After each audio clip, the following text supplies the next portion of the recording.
This is Professor Smeulders. I'm Gert Berghuis, right? If you didn't notice yet. Okay, the question is, what if computers could see? Who of you think that computers can see, actually? Raise your hand. Who thinks that computers can see? Oh, not so many. It's about 2%, I guess. All right. What do you think? Well, to give a very deplorable answer, it depends on what you call see. If I ask you, what is this? Then the answer is? Okay, guys. What is it? It's a cow, right? Very good. And, but that's not all of the scene, right? You could also say, well, this is a cow staring at you, and this is an adorable cow at low resolution. All sorts of, so seeing, seeing is what you take on in life, all of you, and all of the past, and you express it in actually what it is. But if we're going to talk about what is the object in the scene, then computers by now, approximately this year, maybe next year, can see what is in the scene. Okay. And there are lots of things which are beyond objects, which like you can't see. Like what is beyond the object? Now let's see whether this is a beautiful image or whether this is something undescript as the cloud shape, or whether there is a relationship between the cow and the photographer, whether this is his favorable cow, yes or no. That's very difficult. That requires a life full experience in coping with the world. It is very far away. That will take at least computers to start in the cradle. Okay, and to get a closer look, how does it work? Okay, the next slide. This is also my last slide. That's easy, right? I'll explain it. In the brain, I'm studying on this topic. Why do you know that it's a cow? I study for this for 30 years. This is the only purpose of my life, so to say. And now it's slow. I was always puzzled by the fact that in your brain, the way where it is in the image and what it is completely separated. Whereas when I ask you to describe why this is a cow, audiences like this come up with, well, it has 4 legs, and it is black, and it is white, and so it's implied that there is a sort of rule list you work through to decide that's a cow. Well, there are many things with 4 legs, and this one happens to have 4 inside, but most cows only have 2, and the other 2 you don't see. So these rule sets I pursued for 15 years, and then I decided, along with all my colleagues, this is the wrong way to go, because these rule lists get endless.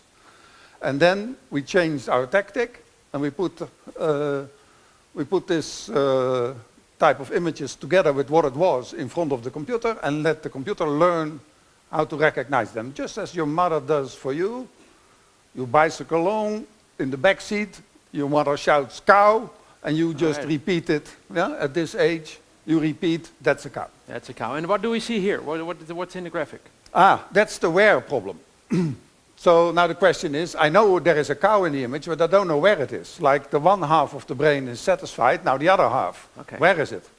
And then we sort of select, and then the red ones are more likely to contain the cow than the other ones.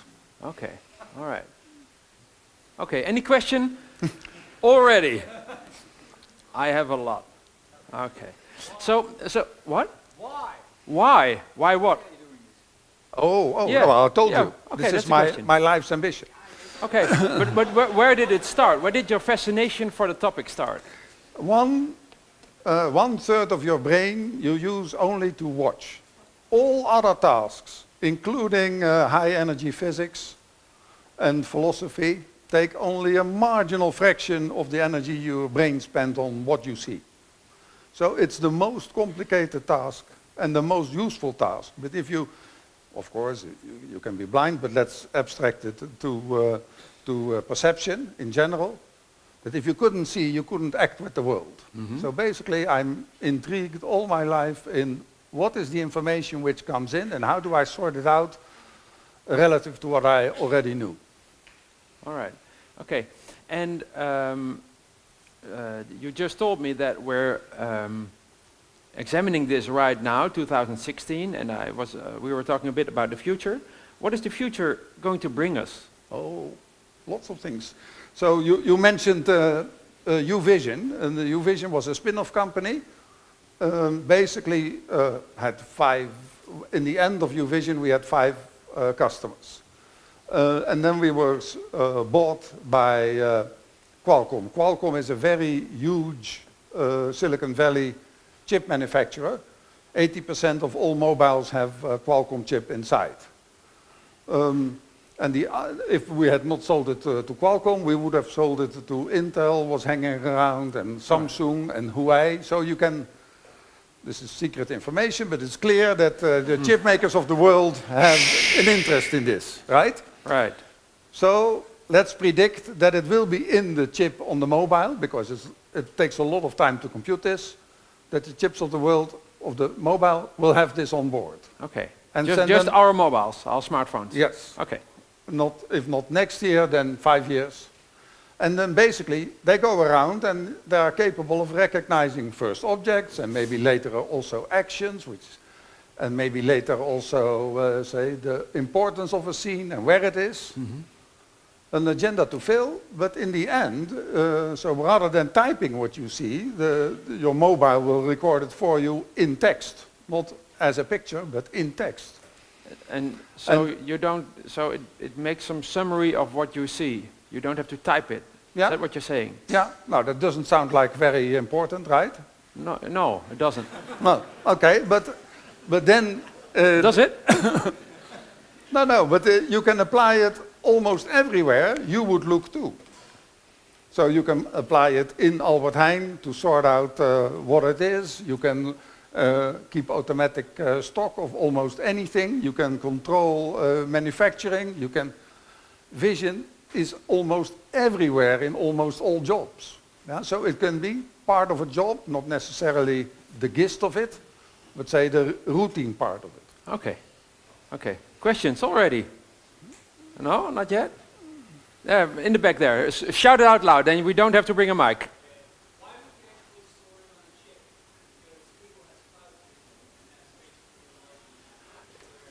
Yeah. Okay. Yeah, we got it. Question is, why would you store it on a chip? Because you can also calculate it in the cloud. Good question, I guess. That's the question? That's the question. Okay. Well, if you... I'll answer that question, okay. Yeah. Well, that's the way it's actually learned now. Arnold, could you repeat what he's saying? Because not everybody's heard it. Okay. So, if I understand you, why not collecting all these images and learn from these images as a networked and also hopefully annotated set of images? Because then we know, like my mother used to say cow, then we know what a cow is and what's a different thing. Well, that's the way it actually works now. But you only have to learn it once. If you've learned it once, you can put it in a mobile, and then the mobile can decide for itself. You don't, yeah? So take the network to be your mother, then you don't have to go back to your mother to ask whether was this a cow what I saw. Yeah? All right, okay. Well, Arnold, I brought some pictures myself. You had 2 slides, I got 4. And just some pictures of which I wonder what a computer would see if I would show them, right? Yep. And maybe you can speak up loud how you think it's going to work. There we go. No. This is black, right? Every computer sees that. No, not at all. No? No. Annemie, can you get it going in the meantime? No? What does the computer see here? You're now presenting noise to the system, so practically anything can come out of it. Yeah. Okay. So there's the picture. Yeah. What does the computer see here? It would say this is not a pipe. Yeah? Okay. And why would it say that? Because it looks like a pipe, right? Yeah. So it would also be capable of recognizing this to be a pipe, but on the other hand, the most simple of all tasks is to detect a literal copy of a picture. Okay. And then it would search for what is the text associated with it. Okay. So it wouldn't decide whether it is an object or not, it doesn't know. It only, in the end, knows the picture as a picture. Okay, okay. I'll make it a bit more complicated. Here we go. Okay? Yeah. Now, so it would be wrong because it would have the Dutch text rather than the... Yeah. It can't read French.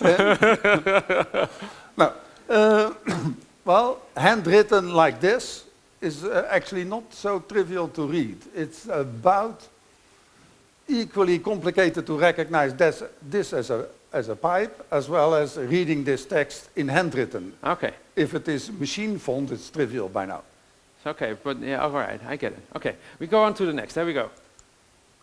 Ah. If you see this, Ah, we know great. this like street art, everyday street art. Yeah. What does a computer see if you show him this? I generalize the question because it's fantastic. Basically, a computer cannot do much more than take at face value. So the fact that this is an illusion and a perfect illusion, it takes everything which comes into the camera as an illusion. So it would recognize here exactly what was meant to be pictured. Hole in the ground. Yeah, for sure.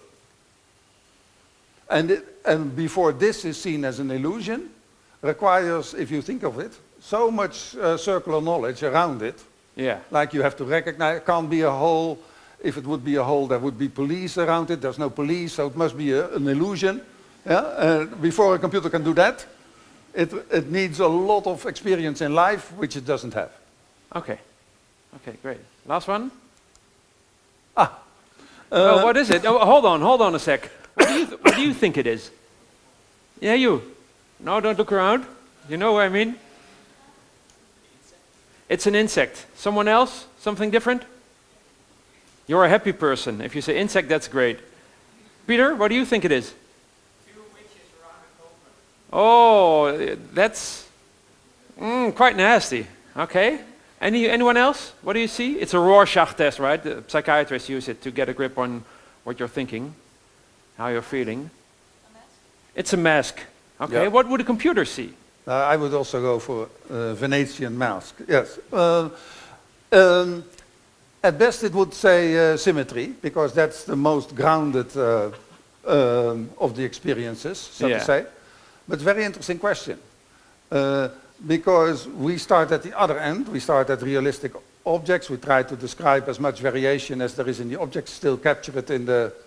But fascinating, what is not literally specified, like this is a cow, and it's exactly a cow, and this is a cow, is also exactly a cow. But when you get to the border of things where you operate, in your, when creating a useful, intriguing sensation, you always work at the border of categories, right? It shouldn't be in the middle of the category because that's sleepy and boring. But it should be at the edge. Well, a computer can't do that for a long time. Okay. And probably, if you put this in, it would generate something like an elephant, and the next day it would say it's a cow, and so on. Yeah. And what would it depend on what it says? Because for humans, when people are in a depression, they would say it's two bitches around a fountain, like Peter says. And but it might be an insect, right? Yeah.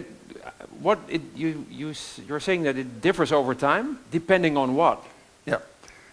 It will exactly, if the program stays exactly the same, it will exactly reproduce the same name. Okay. Yeah? Because it's completely deterministic.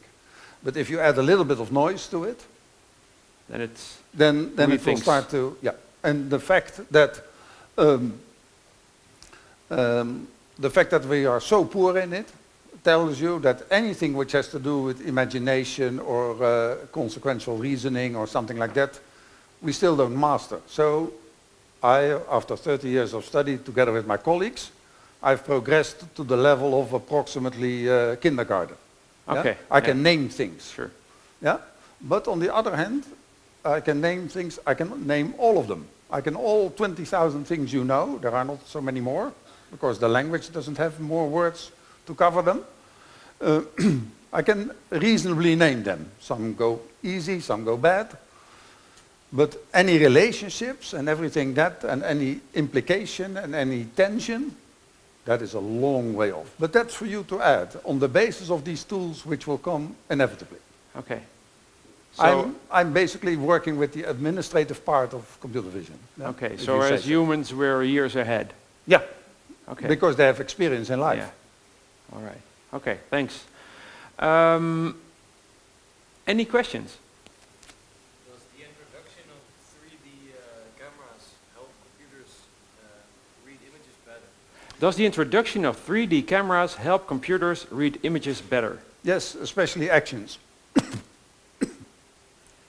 So basically, how the X-ray worked, moments ago you saw, never seen it, great picture. But basically they have a model of a skeleton, and they take a 3D recording of humans, they simply match it onto each other, and that's how this so-called X-ray works. It can't be a real X-ray, but that's, with 3D pictures, that's much easier. Because you know exactly that this is here and not here. Well, when you look at me, that's undecided. We all read, I guess, this article about Tesla. Elon Musk is really busy having this car drive itself, right? Autonomous driving, and it's really hot. And every time that his car has an accident, it's broadly in the newspapers. And the last time one of his autopilot cars drove into, it was reconstructed, he drove on a highway, I guess, and he drove into a truck, and it was a tank truck, and it was a bit high from the ground, so you could look underneath, and that's exactly what the car did. Yeah. How long will it take before Tesla will really see what's happening? Well, the problem with all of these things, like fingerprint scans in Schiphol, is that you want to achieve not 99% accuracy. Every hour you would make a mistake. Yeah. Well, that's not the purpose of driving. So the problem is that you need to have an enormously long 90.99999%. And so the problem is not in the computer vision, because the computer vision of cars is relatively simple. You just have to avoid anything which is in front of you. Mm-hmm. Yeah. Yeah. Very simple. If you state it like that, it sounds really simple. That's why you can all learn it. Yeah. Well, most of you. Yeah. But you don't have to know what it is. You don't have to know. Have to know whether they like each other. It's all irrelevant. And so if it moves, why? But the blind spot is in the fact that you have to recognize this one task all the time. And so the problem is more in gaining the experience from recording and recording and recording. In Mercedes, they also have a program for autopiloting. And I've driven in the Mercedes already 5 years ago, in which students were asked to pass in front. I didn't manage to hit one. We need the students, right? But they generate a data set as follows. They just had people photographing pedestrians everywhere. They cut them out with Mechanical Turk. And then they glue them in every possible scene. So that, and this scene, they had not foreseen. The problem is that you cannot imagine that this circumstance will happen. So the problem is not in the computer vision, but in the testing, whether it is reliable enough. All right. Okay. Thanks a lot. That's the last question. I would say give Arnold Smeulders a big hand.